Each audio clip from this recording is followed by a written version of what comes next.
Ito mga igso atong gisaulog karon ang kapistahan ni Santa Marta, Maria o Lazaro, ang pamilya o managsuon nga suod ni Jesus diha sa iyang pagpangalagad.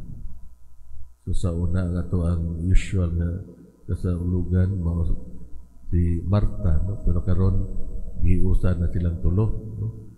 So ni Santa Marta, Santa Maria o ni San Lazaro. So kay balumanta sa kinabuhi ni Santa Marta, no? Usahay diya sa usual nato nga mga buluhaton sa panimalay, no? Usahay diya sa pundok banay mangutana nga asa si Ulana na nagmarta, no? Nga sa ato pa busy kayo, no? Nga adunay mga gilihok. O si Santa Maria nga sa kanunay nasa tilan ni Jesus, naminaw sa iyang mga pagsangyaw, no?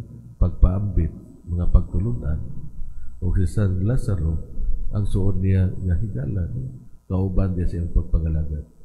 So makaigsunan sa itong mapagbasa, gihagit kita kung asa dapit sa mga listahan sa mga prioridad, mahimutang ang pagpaminaw sa pulong sa Ginoo. Ning kabisi sa to ang in quotation bag-ong panahon karon, no? Ana pa bakaha ang ato ang pag-ukab sa balaang kasulatan, no? Pag-ukab sa Biblia, no? O maminaw, no? Sa pulong sa Ginoo. Tinuod ba ang atong paghatag o panahon diha sa pagampo?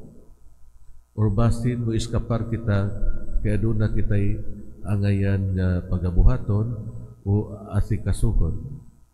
Atong ikusundira ang mga pulong ni Jesus ngadto kang Marta sa Ebanghelyo ni San Juan.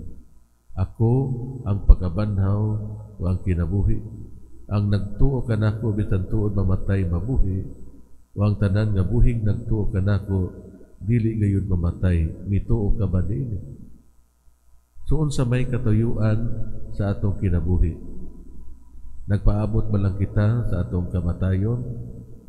O naglaom kita sa kinabuhing dayon sa gugma o kalipay nga nahiusa uban sa Ginoo o sa tanang mga anghel o mga santo sa langit?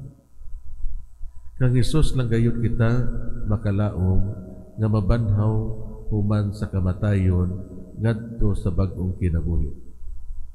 Kung kita mituon ini, then ang paglingkod sa tiilan ni Hesus o makat-on gikan kaniya, mao ang agianan ngadto sa pagkabanhaw o kinabuhi.